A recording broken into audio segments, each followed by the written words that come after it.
So it's kind of interesting backstory. Basically, I was signed first as a solo artist, and I started making a solo album. And I basically was 12 years old and set up each day over the course of a summer with different songwriters in the New York, New Jersey, Long Island area uh, during my summer break from school. And it was really the time I kind of cut my teeth and learned how to get in a room and collaborate and write songs. Because up until that point, I had just been writing with our dad. And so, you know, out of that experience, we then wrote a song, first song we ever wrote together, which became the song that got the three of us signed. So David Massey, who was the head of the imprint that we were on at Columbia Records, then kind of set us up with this song called "The Year 3000," which began sort of the journey of the Jonas Brothers in a more meaningful way. I think it was probably 2 years of grinding and touring and playing shows before Wow. Sorry. Disney Somebody forgot to put their phone on silent. I am on the thing. Sorry. Do not before disturb. Disney played the music video for Year 3000, even though the song had been out for a while, and it hadn't gained a whole lot of traction. Disney kind of turned on the afterburners and really understood how to speak to that audience. Columbia didn't quite have their heads around how to market us, and the attempts that we had made to make a record that felt authentic to us kind of got pushed aside, and a new agenda to sort of turn us into like a pop punk band was applied to it, and it was a really bizarre process, and in a lot of ways, in retrospect, I think good for us to have gone through a major label experience where we were put on a shelf and got shuffled around a bunch and eventually dropped, to then look up and partner with Disney, who said, we really know how to speak to this audience. We think this song could be a hit. And so, long story short, about two and a half years into releasing music and playing shows, we had our first hit. And it was truly because of Disney Channel. Yeah, it's interesting. A lot. You just said so much there, and I feel like what's interesting is like the Columbia getting dropped by Columbia. There was this famous story where Ryan Tedder told me about how like Columbia dropped a bunch of artists On the same day. which is crazy. One like Republic, One Republic, us, Katy Katy Perry. Perry. Yeah. Yeah, it was a pretty tough day for whoever made those decisions. I think a couple years later, it became clear that obviously that didn't age very well. But I remember going to see, there's this big building in New York City, really intimidating. If you ever played the Spider-Man video game on Xbox, or PlayStation, OG Spider-Man game, you could actually go to the building because it was a Sony building and Sony video game. Anyway, It was awesome. That game ruled. it was like an old school record business building where there was big, leather couches and in a corner office with books everywhere and record plaques and all that kind of stuff. And just money, just it was like the glory days of the record business. This is like 2003 and 4, 5-ish. And what, became pretty clear is that there were so many people in that building and so many people that, were a part of decisions being made, but only a handful that actually had the power to make real decisions. Mm-hmm. And so if you didn't have a champion in that building, champion meaning someone that, basically says, I love this project, I love this artist, I'm going to take this and make it a success, then it was really tough to break through because they had hundreds and hundreds of artists. But they had this showcase room where they, had a stage set up, small stage set up, and some instruments for bands to come in and do a showcase. And the first day we kind of like walked into the building, we looked over and saw, through the window a band playing, and it was One Republic. And years later, obviously, we would work with Ryan and become very, very good friends with him and share some of these stories. But yeah, I think that time and that era of music is it feels like a different lifetime. Yeah. And it certainly isn't like that today. Yeah. What's interesting though is you also talked about, Nick, you were originally signed as a solo artist and then you guys came in together on Please Be Mine. Kevin, can you talk to me about what that first writing session was like for you when you guys wrote that first song together? Yeah, me and Joe were very much kind of into our own music scene. Started in New Jersey, like the emo, like early like rock and roll music that we loved, which was, you know, my first cassette I bought that was exciting was MXPX, and, you know, bands like that, Slick Shoes. We loved everything. And I stayed home from school one time, had strep throat for like 3 weeks, and it was chronic at that point. Should have had my tonsils taken out.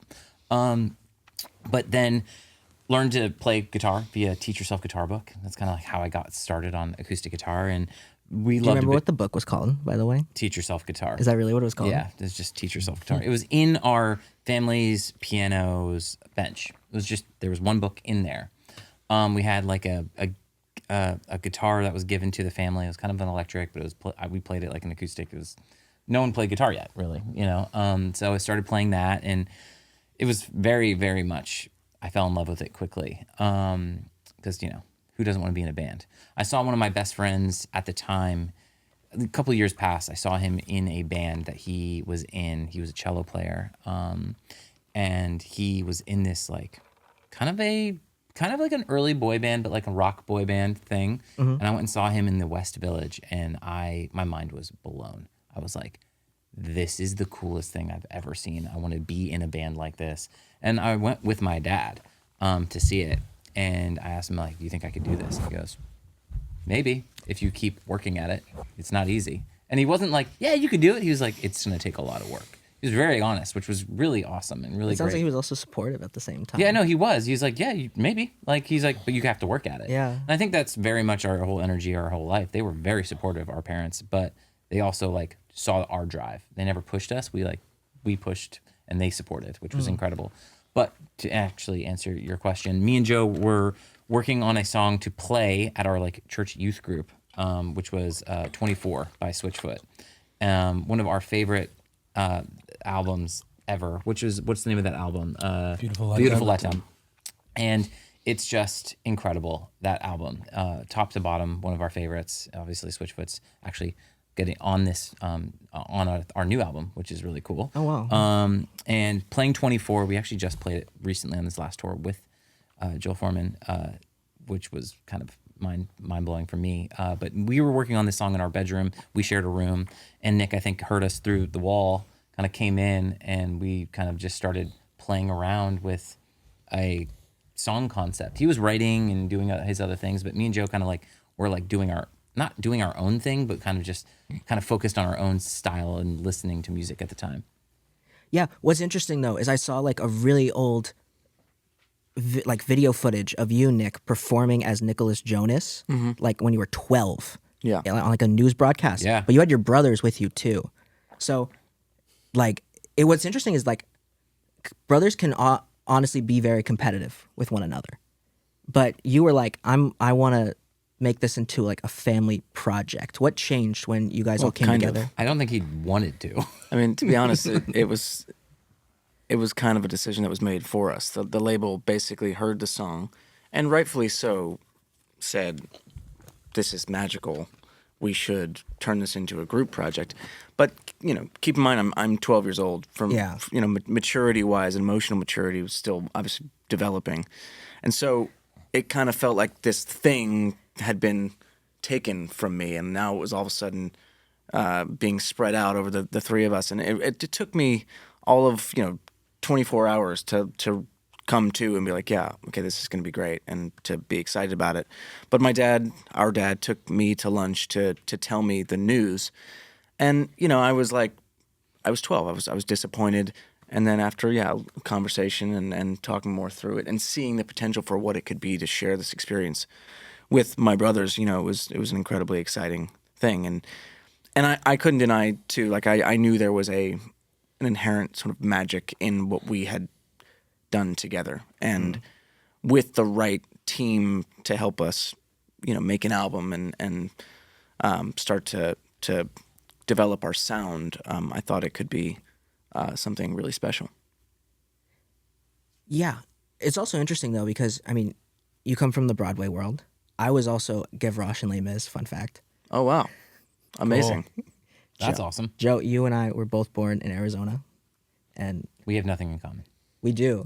Both born in November. There you go. Look at us. Actually found something. Boom. When you guys started to like find your own voices though, like coming from the Broadway world, it can be like a very whiny tone and very enunciating. How did you start to find your voice as artists? We kind of were. We went through garage band camp almost. Steve Greenberg, who kind of helped lead our project shortly after David Massey, they kind of worked together for a season. But our dad was obviously very influential musically, but to find our own sound, we were introduced to a lot of different like rock and roll and old punk rock bands. I think somebody had this idea that we should be this garage band, punk rock band, and we were like, well, we like some of those sounds, and we started working with Steve Greenberg a little bit more closely, and we started kind of just doing what you do and making loud music together, and taking some of those sweet harmonies that we had together that felt natural because growing up in a church and theater, and also our dad always introducing us to Beatles, Fleetwood Mac, and the Bee Gees, are artists and bands who are constantly sounding so wonderful, blending their voices. It was kind of like a nice marriage. So I think once by the time we were figuring out what we wanted to sound like, we got dropped. So it's kind of like, maybe this is not right. But we were also like, there was a lot of cooks in the kitchen, and we were so young. We said yes a lot. We were like, our first album was, there was a lot of people helping us along the way to figure out what we were going to sound like. But, sorry to interrupt, but you know, we were a part of the writing process for that album, and definitely felt involved, but felt like there was a clear sort of pushing towards what Joe said, like a sound, a punk pop sound. And it's funny because our audience at the time, which even as it was slowly developing, because we were touring a lot. I mean, we played for anyone that listened to us, every school assembly to opening slot for literally rock bands, and we weren't even allowed. We had to leave the venue. I remember there was we were opening up for the Veronicas, and we were one of three. I think. I remember being Thanksgiving Day and Ryan Cabrera. Not Thanksgiving. It was Super Bowl Sunday. So we were playing in a bar, and Columbus, Ohio. we had to leave right after we were done because we weren't old enough to be in the bar. Past 8 o'clock. So it's quite funny. Things like that happened a lot, but we would play for anyone that listened to us, and our audience was really gravitating towards the songs that we were more prominent in the writing. Whether if it was more of the emotional sounding songs or the songs that had obvious harmonies a part of it. So we were kind of like, oh, like that stuff does feel right for us. Maybe we should explore that more. So basically, during this time, as we released this album on Columbia Records called "It's About Time," where, you know, we are the songwriters, just the three of us, of the main single from the album called "Mandy," and we're feeling really empowered in our writing, but we're not totally aligned with the sound that is being sort of mandated to us. And around this time too, we're discovering emo pop punk. You know, Fall Out Boy was probably top 10 with Sugar We're Going Down at that time. All American Rejects. Paramore was just kind of starting to take off. Classic, yeah. You know, Hawthorne Heights, like all these bands that we loved, Copeland, and the number one of all those was Switchfoot, where we just studied this album. We would get in our car, Kevin's like red Toyota Camry Corolla, and just listen to these records, something corporate, Jack's Mannequin. I burned that. And it CD. really started to become clear to us that if the album we made was more like garage, grungy, punk rock, we wanted to land somewhere closer to the emo pop sound. And we liked the way it sounded. We loved the production. It wasn't authentic to us to try to force sort of edginess, because we weren't, you know, and we understood that authenticity really mattered. And so, you know, once Year 3000 comes out and Disney starts to play it, which, by the way, that's a one of my favorite stories ever, is basically David Massey, brilliant legend that he is. He says, there's this song by this band Busted from the UK that never really crossed over and made it over here. And this was, for those listening, this is before a song would come out on streaming services and just be everywhere globally. A song could properly just come out in the UK or in a different region and just not get to the US or to a different market. Very rarely, but it would happen. But it was tough to do that. And so we're sitting there going, well, it's been proven to be a hit over there, and it would totally work for us. So we came to LA. Eric Valentine produced it. Wow. And I remember his walking into studio. his studio, Oh my God. fascinated by his setup and His toys. his Like toys. robot microphone that moves in his guitar rig. It was amazing. So we're starting to feel some momentum, and basically we fly out to LA as a family. This is 3-4 weeks after we've been dropped by Columbia Records. Feeling pretty defeated. But And during this time, we've been in our home in our little house in Little Falls, New Jersey, writing songs every day in our basement, writing songs that were more in line with the sound that we felt really represented us. And this was what would eventually become our self-titled album, which changed our life and career. and kind of keeping this big secret, we were still touring, and so we go play shows. But yeah, we kind of knew we had no label, and we are too young to even understand what that means. We're like, we just think we're screwed. We're like, well, it's over. But we know these songs are feeling good, so we write songs like "Good Night and Goodbye," "Hold On." I'll never forget. I was gonna interrupt you. Hearing the beginning of SOS coming down into our, like, it was a bi-level house, so like you have a 1-2 story thing. We're up in the kitchen. We walk to like the little living room, and then there's another staircase to the basement.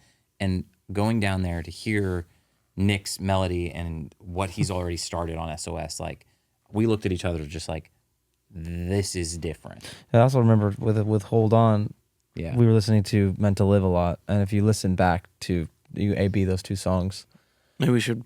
A/B it, but the whole point of Hold On was that we don't have time left to regret. For us, we were like, we wanted to create a song like that. So Yeah. we were just like, let's just try, and we had nothing but an electric kit in the basement. Drum And kit, yeah. a couple of guitars, and we were 4 boys in one room, like living in one room, and just doing it for the love of music. So we wrote about 10 songs, and we went to our buddy PJ Bianco's studio in Glen Rock, New Jersey, which was basically a space that he had retrofitted with like foam. so much foam that it, Like 'cause egg crates and foam. It wasn't zoned to be a Recording commercial recording we had to studio. sneak but in after 10, and if we saw the landlord, we'd have to be like pretending we were using the bathroom Yeah. at a buddy's. And we're recording these records, which are like loud guitars, punk, pop, emo, and we make demos for all these songs. And so then we fly out to LA, and we go to meet with our new record label, Hollywood Records, and We meet the most awesome man. we sit down for a meeting with John Lynn. Yes. Rest in peace, John Rest in Lynn. peace. And he's a legend. He's been in the industry in different capacities as a songwriter, as a performer himself, and then as an artist manager, and eventually an A&R guy. And so we sit down fully expecting kind of the same experience that we had at Columbia, to be told, this is what we're going to do. Instead, he said, what do you want to do? And I remember feeling such a sense of relief, because in our bag we had this demo CD that we had just spent 2 weeks recording, hoping that they would let us play it and take at least 1 or 2 of the songs. He goes, great, let's listen. Listens to the 10 songs and goes, I love it. Who do you want to produce it? And I'm just like, what is he talking Our heads about? were like, we were floored. And I said, John Fields. John Fields is the only person, but I don't think he'll ever work with us. He goes, let's call him. Picks up the phone and calls John Fields, and It was like out of like Once Upon a Time in Hollywood. It's Yeah. like, well, I got it. yeah, I'm just calling. and John Fields basically says on the phone, Jonas Brothers, yeah, I've like heard a little bit about them. I've never heard the music. Send He's me on the demos. speaker, by the way. Yeah, send We're me the hearing demos. him talk about Am I us. wrong? Didn't we come back like No, 4 he said- hours later? Yeah, he said, John, can you come? John Lynn was like, John Fields, can you come today to my studio? He's like, I could be there or my office. He's like, I could be there like 2 p.m. It was probably 11. Yeah. He's like, okay, great. Guys, come back. So then we have another meeting with John Fields where we just essentially shake hands and agree that he's going to produce our album. He's the producer of our favorite album, Beautiful Letdown. He's As I mentioned before. he's like, immediately somebody that I looked at and thought, we're gonna go on a crazy ride together. Like I had a sense that his clarity of thought, his very like, I don't care that you're teenagers, I'm gonna tell you what I actually think energy was Refreshing for us to hear. refreshing. We didn't feel like he was trying to like make us feel good. He was just like, oh, let's go make a great record.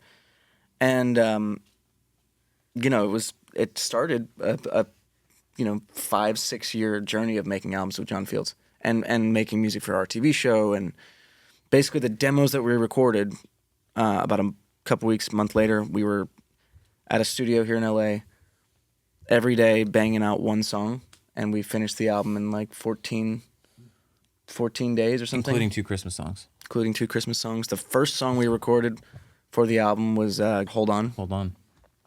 which, don't we have the... We should. I think I'm going to pull it up. Oh, dang.